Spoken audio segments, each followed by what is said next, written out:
This experience happened when I was 17 years old. I was particularly obsessed with motorcycles. When I had time, I would meet my friends and go off-road together. Although I was often injured, it didn't stop me from loving off-roading.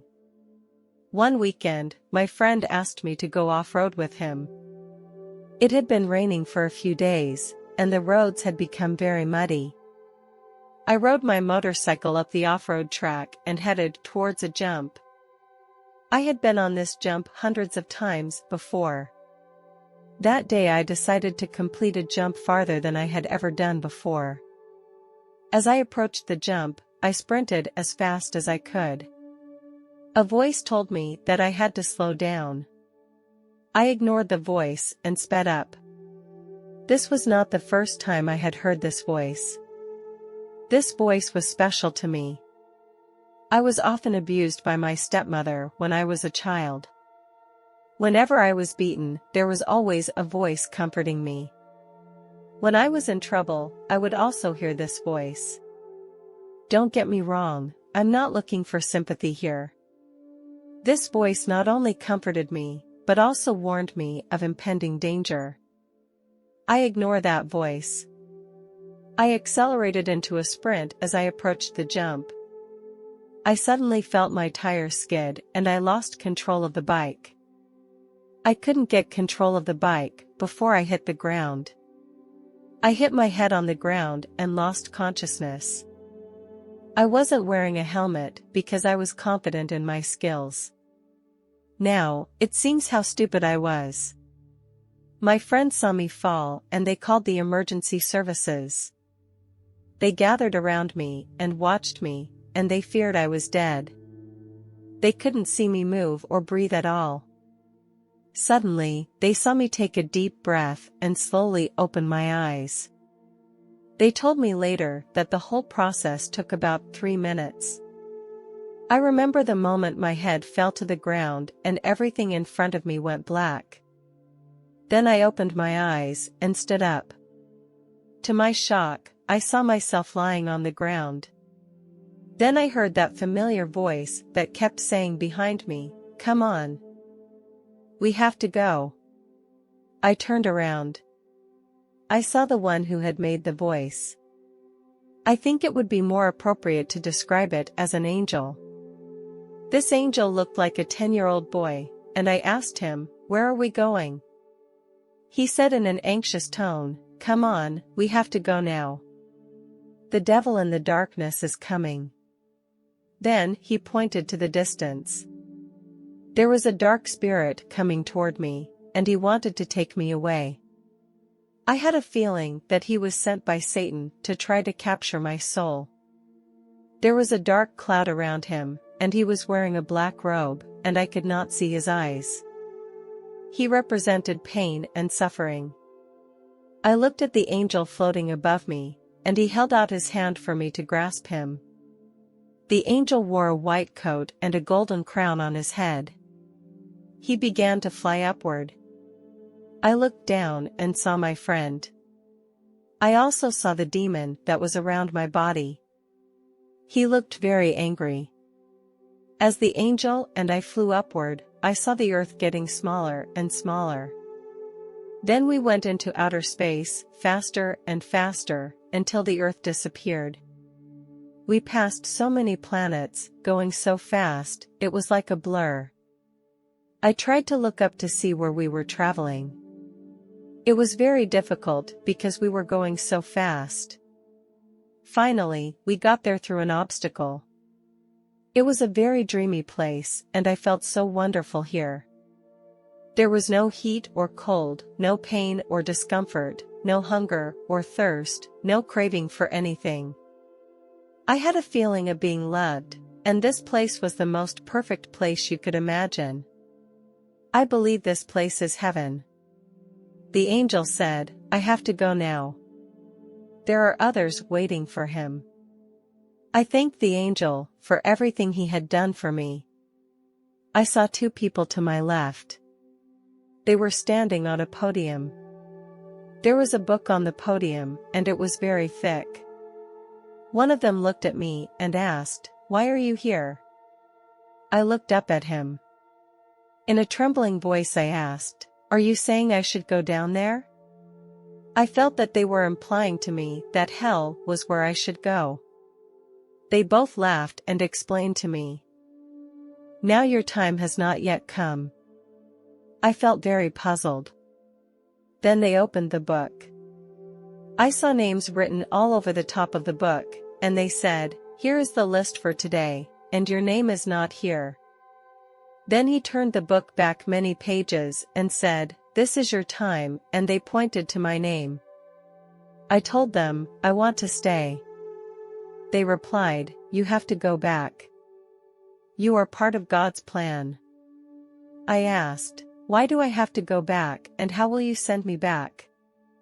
They said, "We will take you to God. He knows what to do." They took me to another place. Here I met God. He was sitting very high up. I saw that he was wearing a white robe. God held out his hands to me as if he were picking up a little child. He told me to sit down in front of him.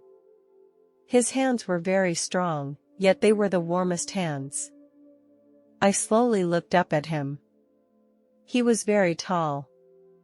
His hair and beard were white and I could hardly breathe.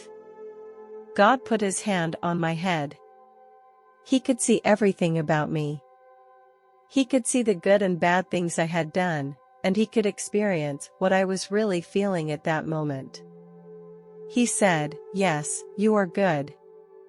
He went on to say that you were part of my plan. He showed me a picture of a much more mature me with a boy in tow. I understood that the boy was my son. I was in a wheelchair and the boy was pushing me because my neck had been broken in the accident. This meant that I was paralyzed and my son had to take care of me. I asked, "Where is the boy's father? Is he dead?" God said, "He went to another place." Later, I did get married. At the age of 25, I had a son with my first husband. When my son was 2 years old, we got divorced. He left us and went to live in another city and never came back. Then God told me, "You can choose to stay, but I want you to go back." I asked, "What did you mean when you said I was part of your plan?" Then he told me about the mission. If I stayed there, God would have to change the other events associated with it to make his plan work. I told God, "If this is part of your plan, I will choose to go back for you. But if I go back, can you heal my neck? Not for me, but for my son, so he wouldn't have to take care of me. It's bad enough that his father is gone." God agreed. He told me that if I chose to go back, some of the memories I had here would not be preserved. So many of my experiences were erased from my memory. God smiled at me and said softly, "It's time to go back." I followed God through the gates of heaven and into the universe. Words cannot describe this scene. We traveled between the galaxies. It was as if I was immersed in the universe, no longer bound by time and space. As we approached the Earth, I saw it becoming clearer and clearer. I could see large areas of land and oceans. When we finally reached the Earth's atmosphere, I felt a powerful surge of heat. We passed through the clouds and approached the Earth's surface. I knew that I was about to return to my home and start a new life. It was almost an instant compared to the journey to heaven with the angels. God was about to leave when I realized that he had not fixed my neck. I said, "Wait. What about the wound on my neck?" Then God put his hand on the back of my neck. Everything was back in place. I felt the warmth of the hand. God was getting ready to leave and I noticed that my neck still hadn't fully recovered. I said, "I still feel something wrong with my neck." God said, "This scar is to remind you at all times. The consequences need to be borne by yourself, and then God went back to heaven. I opened my eyes, saw the sunlight, and I took a deep breath. Life came back into my body. My friends saw me awake and one of them asked, "Are you okay? We thought you were dead." I had wounds in many places on my body, most importantly my neck, and I felt a lot of pain. They helped me up and my motorcycle was almost scrapped. Soon the ambulance came and I was taken to the hospital. The doctors asked me some questions, some I answered and some I couldn't. They called my parents and they arrived at the hospital soon after. The examination didn't reveal anything too serious. And after a brief treatment of the wound, we went home. When I returned to the real world, I found that my ability to think was greatly enhanced. I started to re-examine my life and think about the meaning of my living. I realized that life is short and we should all cherish our time and do what we love to do. After that experience, I became more brave and determined. I started to pursue my dreams more actively. I also understood what is the real value, which is to help others and create more value. As a result, I became more concerned about the people around me, their needs, and offered my help. I also started to pay attention to social issues and look for ways that I can contribute to society. I know that even small gestures can have a positive impact. This near-death experience has had a profound impact on my life. I hope I can turn this insight into practical action and make my life more meaningful.